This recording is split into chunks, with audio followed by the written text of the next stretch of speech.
अस्सलाम वालेकुम, मैं हूं मरियम नवाज और बल्ले के इंतखाबी निशान से मुतालिक ये इलेक्शन कमीशन की आज अपील पर फैसला होना था। सुप्रीम कोर्ट ने कोई 13-14 घंटे लगा दिए इस केस का फैसला करने में, जबकि फैसला तो बिल्कुल एक्सपेक्टेड ही था कि पाकिस्तान तहरीक इंसाफ को बल्ले का इंतखाबी निशान नहीं मिलना। और उसकी वजह कुछ ये है कि जब से इंतखाबात का ऐलान किया है सुप्रीम कोर्ट ने इलेक्शन कमीशन की किसी भी अपील के ऊपर कोई मुतजाद फैसला या इलेक्शन कमीशन को दाद रसी किए बगैर सुप्रीम कोर्ट ने नहीं लुटाया। आज भी ये उम्मीद नहीं थी, लेकिन गुज़िश्ता रोज़ जब पाकिस्तान तहरीक-ए-इंसाफ के वुकला ने अभी दलाइल नहीं दिए थे और सिर्फ इलेक्शन कमीशन के वुकला के दलाइल हुए थे, तो कुछ ऐसा लग रहा था कि शायद पाकिस्तान तहरीक-ए-इंसाफ को बल्ले का इंतखाबी निशान मिल जाएगा और सुप्रीम कोर्ट का जो एक मकसद है कि इंतखाबात हो जाएँ, उसमें तमाम सियासी जमातों को यकसा मौका मिले, वो मौका पाकिस्तान तहरीक-ए-इंसाफ को भी मिलेगा। लेकिन आज जब सुबह समाअत शुरू हुई, पाकिस्तान तहरीक-ए-इंसाफ के वुकला के दलाइल शुरू हुए, बैरिस्टर अली ज़फ़र रोस्टम पर आए, तो उसके बाद दोबारा से ये मामला शुरू हो गया कि पाकिस्तान तहरीक-ए-इंसाफ ने इंटर पार्टी इलेक्शंस कराए तो कहाँ कराए, चमकनी क्यों जाना पड़ा, मेन पेशावर में क्यों नहीं कराए, इस्लामाबाद में क्यों नहीं कराए। इस तरह के सवालात अदालत की जानिब से पूछे जा रहे थे। बिलाशुबा बैरिस्टर अली ज़फ़र ने बहुत अच्छे तरीके से तमाम तर मामले को डिफेंड किया, लेकिन जहाँ पर ये मसला था कि इलेक्शन जो कराने थे इंटर पार्टी, वो पीटीआई ने किधर कराए, उसके लिए नॉमिनेशन पेपर्स का तरीक़ेकार क्या था। यहाँ पर पीटीआई के साथ मसला ज़रूर एक दफ़ा फिर ये हुआ कि उनके पास ज़ुबानी आर्ग्यूमेंट्स बहुत थे, लेकिन दस्तावेज़ात मौके पर मौजूद नहीं थी उनके पास। खैर, आज की समाअत के दौरान बैरिस्टर गौहर के घर छापे का मामला भी उठा, लेकिन फिर भी अदालत की जानिब से कोई नरमी सामने नहीं आई। अदालत में आज जो थोड़ा-सा एक हैरानकुन चीज़ मेरे लिए थी, वो ये थी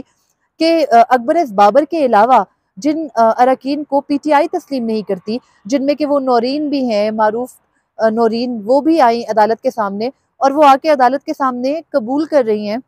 कि उन्होंने इसलिए पीटीआई के इंटर पार्टी इलेक्शंस लड़ना चाहे कि वो बड़ी सबमिसिव सी थी और बड़ी जो है वो उनको कोई जानता पहचानता नहीं था, लेकिन उन्होंने सोचा कि वो पीटीआई के इंटर पार्टी इलेक्शंस लड़ के थोड़ी पॉपुलर हो जाएं। तो पीटीआई के वो जो तमाम अरकान जिनको कि पीटीआई नहीं मानती कि वो उनके मेंबर्स हैं, वो आज अदालत के सामने आए और उन्होंने अपना अपना मौक़िफ़ रखा कि उन्होंने तो इंटर पार्टी इलेक्शंस में जाके हिस्सा लेने की कोशिश की, लेकिन उनको इजाज़त ही नहीं दी। और ये उनको आगे से पीटीआई सेक्रेटेरिएट से बताया गया कि जिन-जिन को इमरान खान ने मुंतखब कर लिया है, वही सिर्फ जो है वो मुंतखब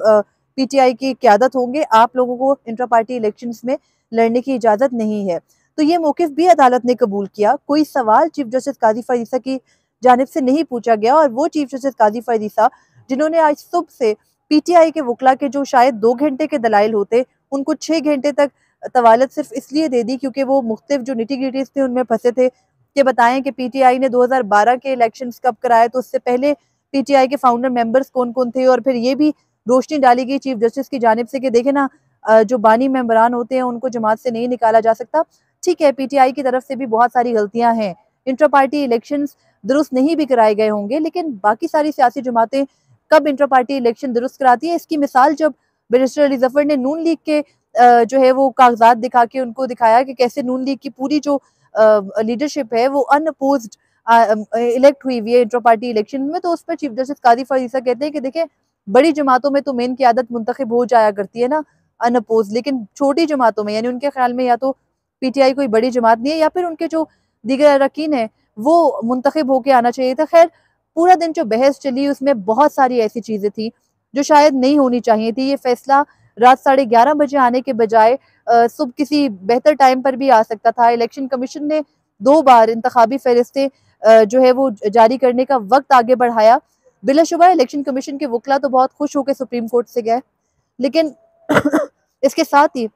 सुप्रीम कोर्ट का जो अभी फैसला था, जिसमें सुप्रीम कोर्ट ये कहती है कि पाकिस्तान जमहूरियत की बुनियाद पे बना और सियासी जमातों को ये जमहूरियत सिर्फ बाहर ही नहीं बल्कि अपने अंदर भी लानी चाहिए। इस पैगाम के साथ सुप्रीम कोर्ट ने पेशावर हाई कोर्ट का फैसला कलअदम करार दिया और इलेक्शन कमीशन की जो अपील है उसको मंजूर किया है। अब इस सारे सिनेरियो के अंदर अगर सुप्रीम कोर्ट इस फैसले का इस केस का तफसीली फैसला भी कभी जारी करेगी, जो कि आज सबको ये लग रहा है कि पीटीआई क्योंकि अब जो मौजूदा इलेक्शंस हैं उनमें एक तरह से उसको बहुत ज़्यादा नुकसान हो गया है। अब उनके तमाम तर जो कैंडिडेट्स होंगे शायद वो आज़ाद हैसियत से लड़ेंगे, किसी को चैनक और किसी को जो है वो कैथलिक के जैसे और अजीब-अजीब किस्म के निशानात दिए जा रहे हैं। तो इन तमाम तर निशानात के साथ पीटीआई के लिए मुश्किल हो जाएगा अपने वोटर को ये समझाना कि वो किस निशान पे, इंतखाबी निशान पे जाके जो है वो मार्क करें और वोट दें। लेकिन ये फैसला जो आज आएगा सुप्रीम कोर्ट से, ये फ्यूचर में बाकी सारी सियासी जमातों को भी हॉन्ट करेगा। अगर किसी और सियासी जमात के इंटर पार्टी इलेक्शंस कहीं चैलेंज हो गए और वो इस तरह के सवालात के नरगे में आई, जैसे कि चीफ जस्टिस काजी फैज़ ईसा ने पीटीआई से किए, तो फिर मुझे नहीं लगता कि मुल्क में सियासी जमातों के लिए जो अमलीयत उनके अंदर चलती है वो जारी रखना आसान होगी। हम सबको पता है नून लीग के अंदर क्या तरीक़ेकार चल रहा है, पीटीआई पाकिस्तान पीपल्स पार्टी के अंदर एक अरसे से क्या तरीक़ेकार चल रहा है। पीटीआई ने तो फिर भी कोई रिवायत शायद कायम कर रखी थी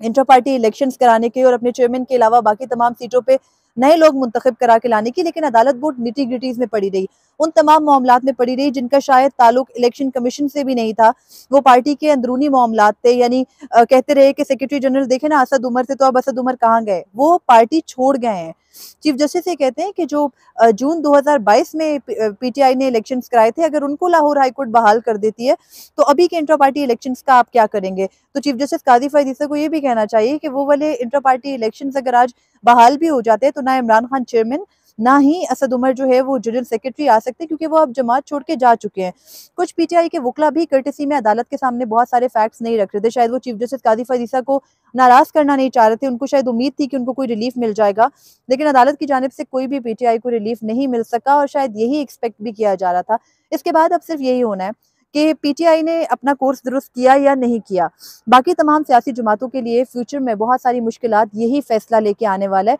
और इसके अलावा अब जो आम इंतखाबात से मुतालिक उम्मीदें थी कि शायद तमाम सारी पार्टियां जो हैं उनको लेवल प्लेइंग फील्ड मिलेगी, कोई इंतखाबात अच्छे तरीके से हो जाएंगे, तो मुझे लगता है कि अब शायद इलेक्शन ना होने वाला जो एक इंडिकेशन है ना, वो ज़्यादा स्ट्रॉन्ग हो गई है। यानी आप एक पार्टी को पूरी तरीके से बाहर कर दें और अदालत खुद ये कह रही है कि पीटीआई ने अपने अंदर ही जमहूरियत नहीं रखी। तो इस फाइंडिंग के साथ जाहिर है कि पीटीआई के लिए इलेक्शंस कंटेस्ट करना, फेयरली कंटेस्ट करना अब बहुत मुश्किल होगा और इलेक्शन कमीशन की कंडक्ट के ऊपर मजीद सवालात आज इस फैसले से उठे हैं। मुझे इजाज़त दीजिए। अल्लाह हाफिज़।